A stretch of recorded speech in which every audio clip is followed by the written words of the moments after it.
Përshëndetje të gjithëve, po fillojmë lajmet orës 17 në televizionin publik të Kosovës. Presidenti i Kosovës, Vjosa Osmani, njofton se është ftuar nga presidenti Donald Trump për të qenë antare themeluese e Bordit të Paqes.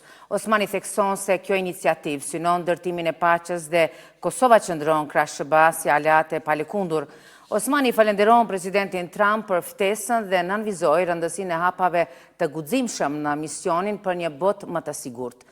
Ashtu si Amerika që solli paqen në Kosovë, sot Kosova qëndron si aleate e palëkundur e saj për ta quar paqen më tej.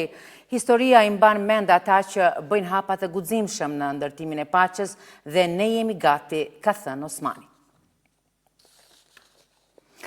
Ka nisur homazhet në nderim të 20 vjetorit të vdekjes së presidentit të parë të Kosovës, Ibrahim Rugova. Në homazhet e varri i Rugovës ishte presidentja Osmani, e shoqëruar nga ambasador të akredituar në Kosovë dhe familja Rugova, kryeparlamentari Basha e kryetari i LDK-s Lumir Abdigjiku. Presidenti Rugova e bëri bashk gjithë popullin e Kosovës rreth kauzës për liri, pavarësi dhe demokraci. Kauzë kjo që është akoma e gjallë dhe është jetësuar për shkak të sakrificës së madhe të popullit tonë, luftës tonë çlirimtare dhe ndërtimit të aleancave me aleatët tonë strategjik brenda familjes euroatlantike, aleanca këto që i ndërtoi presidenti Rugova me një vizion të pashoq.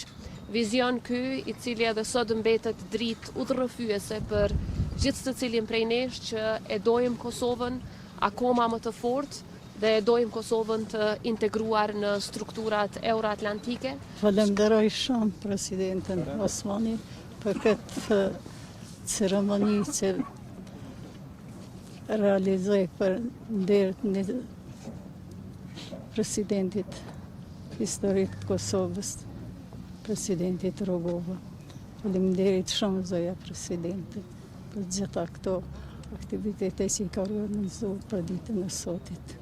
Një merit i jashtëzakonshëm gjithashtu i takon presidentit Rugova për ndërkombëtarizimin e çështës shqiptare. Marr parasysh se asë kohë pak kush dinte ku ndodhej Kosova dhe për problemet që ballafaqoheshin dhe ai arriti që të deportoj në qendra kryesore botërore duke ndërkombëtarizu çështjen shqiptare, në anën tjetër gjithashtu duke shpërfaqur terrorin dhe dhunën e Serbisë ndaj një populli të pafajshëm shqiptar që po ushtrohej atëherë.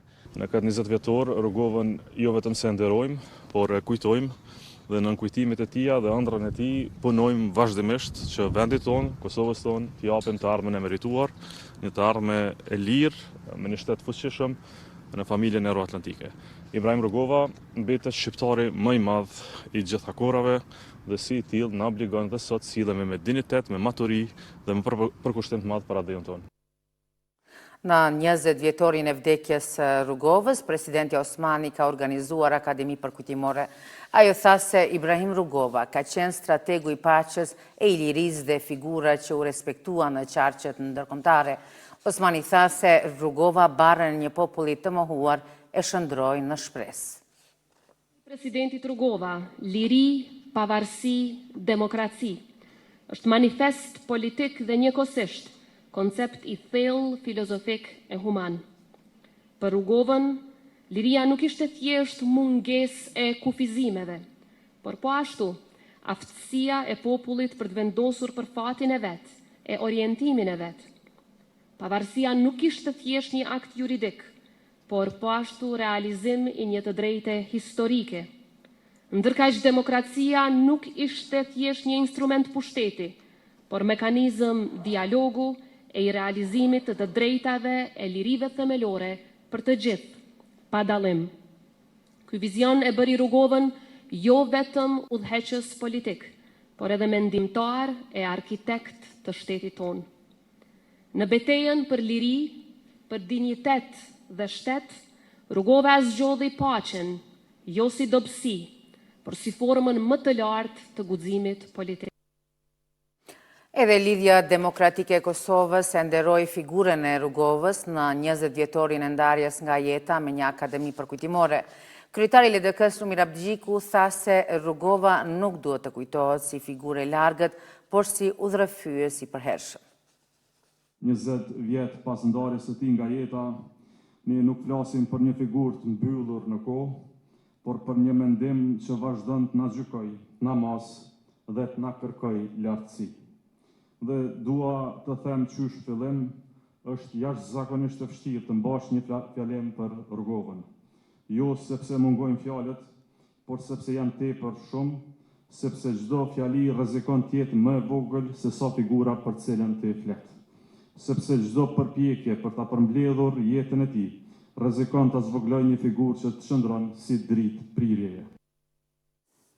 E ngarkuara me puna ambasadës së Shteteve të Bashkuara në Kosovë Anu Pratipati, i është bashkuar presidentës Vjosa Osmani në përkujtimin e Ibrahim Rrugovës në 20 vjetorin e ndarjes së tij nga jeta. Ambasada amerikane ka vlerësuar Rrugovën si vizionar të paqes, duke theksuar se ai mësoi botës se guximi dhe diniteti e jo dhuna janë rruga e vërtet drejt lirisë. Edicionin e vazhdojmë me informacionet të tjera të ditës.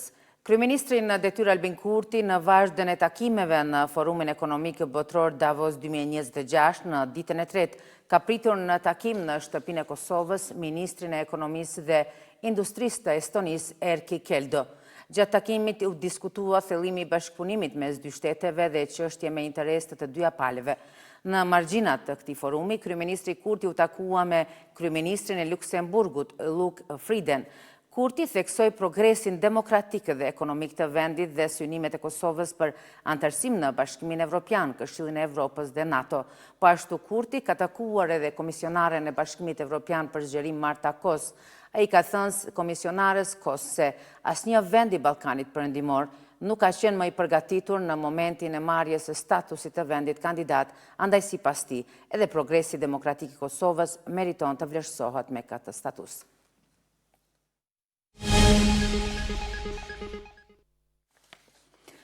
Në fshatin Restelic të Dragashit, një burr rreth 30 vjeç dyshohet se ka privuar nga jeta nënën e tij 60 vjeçare. Policia konfirmoi se viktima kishte lëndime në kokë, ndërsa mjeti i krimit nuk është gjetur. I dyshuari me probleme mendore është ndaluar dhe arrestuar për procedura të mëtejme nga policia. Hetimet po kryhen nga sektori rajonal i hetimeve dhe Prokuroria e Shtetit për të zbardhur rrethanat e ngjarjes. Një grua rreth 53 vjeçe ka humbur jetën nga një zjarr që përfshiu një shtëpi në fshatin Goriç të Malishevës. Lajmin për RTK-n e ka konfirmuar policia në Gjakov. Viktima jetonte me baban e saj dhe ishte palëvizshme. Zjarrfikësit kanë ndërhyrë për shuarjen e zjarrit. Policia po i heton shkaqet e ngjarjes.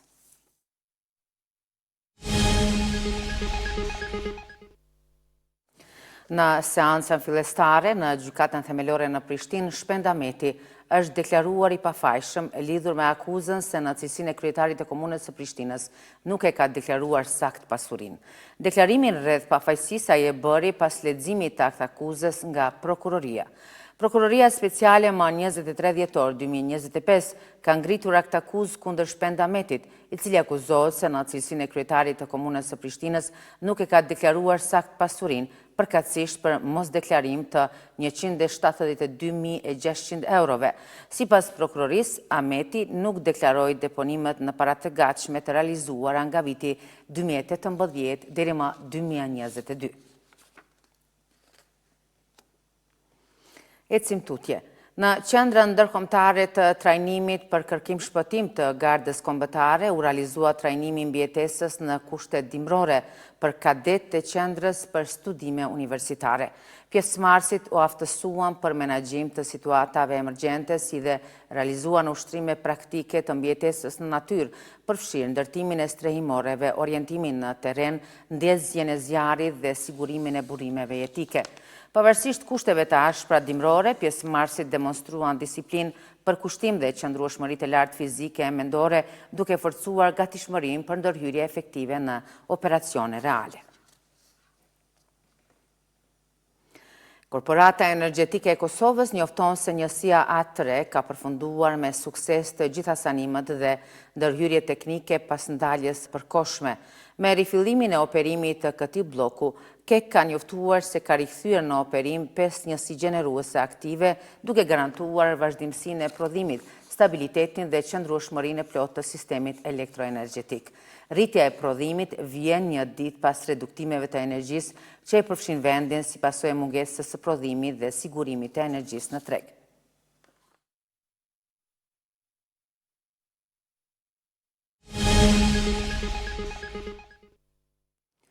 Në rastin e nisjes së shënimit të javës së mbrojtjes të dhënave personale, drejtuesit e Radio-Televizionit të Kosovës kanë pritur në takim delegacionin e Agjencisë për Informim dhe Privatësi.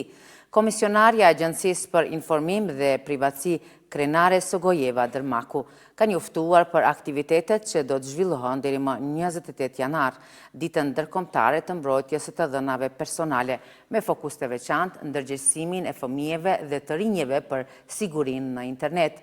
Drejtori i televizionit Rilin Gërvalla ka theksuar se RTK tashmë po zbaton ligjin për mbrojtjen e të dhënave personale dhe ka premtuar përkraje për fushatet e AIP-s me qëllim rritjen e ndërgjegjësimit publik për privatësinë dhe mbrojtjen e të dhënave personale në epokën digjitale. Në qendrën e numërimit dhe rezultateve, po vazhdon numërimi i fletvotimeve sipas listës së vendvotimeve për të cilat KQZ ka marrë vendim që të rinumërohen. Deri tani janë numëruar mbi 34% e kutive të votimit, duke përmbyllur numërimin në 7 komuna. Procesi i rinumërimit të plot të votave të zgjedhjeve të 28 dhjetorit pritet të zgjasë deri në fund të janarit. Antari i KQZ-s nga lëvizja vetëvendosja Alban Krasniqi ka thënë se procesi është plotësisht transparent dhe i mbikëqyrur nga vëzhgues të subjekteve politike. Analistët paralajmërojnë se zinxhiri vonesave nga rinumërimi deri te certifikimi dhe konstituimi i kuvendit mund të çojnë në krizë institucionale. Ndërkohë, marrëveshjet ndërkombëtare dhe buxheti mbeten të bllokuara derisa 4 marsi është afati i fundit për zgjedhjen e presidentit të ri të vendit.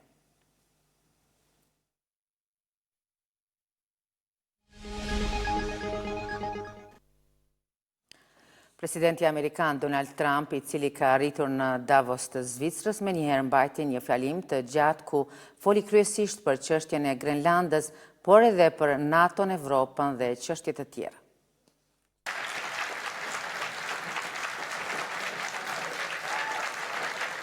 Presidenti Amerikan Donald Trump përjashtoi përdorimin e forcës në përpjekjen e tij për të kontrolluar Grenlandën të mërkurën, ku në fjalimin e tij në Davos tha se asnjë vend tjetër nuk mund ta sigurojë territorin danez. Njerëzit menduan se do të përdorja forcë, por nuk kam pse ta përdor, ka thënë Trump në takimin vjetor të Forumit Ekonomik Botror në Zvicër.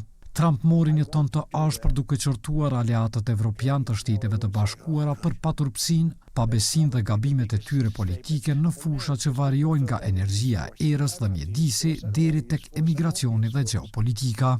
Kërcënimet e tija në rritje ndaj Evropës për shkak të Grenlandës kanë dëmtuar lidhjet transatlantike dhe kanë shqetësuar evropianët, duke lënë në hije një fjalim që synonte të përqendrohej kryesisht në ekonominë e SBA-s. Duke i quajtur Danimarkën mosmirnjohëse, presidenti republikan e minimizoi çështjen si një kërkesë të vogël mbi një copë akulli dhe se një blerje nuk do të përbënte kërcënim për aleancën e NATO-s, e cila përfshin Danimarkën dhe vetë Shtetet e Bashkuara. Asnjë vend apo grup vendesh nuk është në gjendje të sigurojë Grenlandën përveç Shteteve të Bashkuara, ka thënë Trump, duke shtuar se kërkon negociata të menjëhershme për të diskutuar përsëri blerjen e Grenlandës nga Shtetet e Bashkuara. Në disa raste, gjatë fjalimit që zgjati më shumë se një orë, Trump gabimisht e quajti Grenlandën Island. Trump, i cili shënoi fundin e një viti të parë të trazuar në detyrë të martën, pritet ta eklipsojë agjendën e Forumit Botror të Ekonomisë, ku elitat globale diskutojnë trendet ekonomike dhe politike. Ne duam një copë akulli për mbrojtjen e botës dhe ata nuk do të na japin, tha Trump ndër të tjera në fjalimin e tij para sallës së mbushur me delegacione. Udhëheqësit e NATO-s kanë paralajmëruar se strategjia e Trumpit për Grenlandën mund ta përmbysë aleancën, ndërsa udhëheqësit e Danimarkës dhe Grenlandës kanë ofruar një gamë të gjerë mënyrash për një pranim më të madhe të SBA-s në territorin strategjik ishullor me 57.000 banor. Ishin këto të gjitha informacionet e përgatitura për këtë edicion. Faleminderit që na ndoqët. Mirupafshim.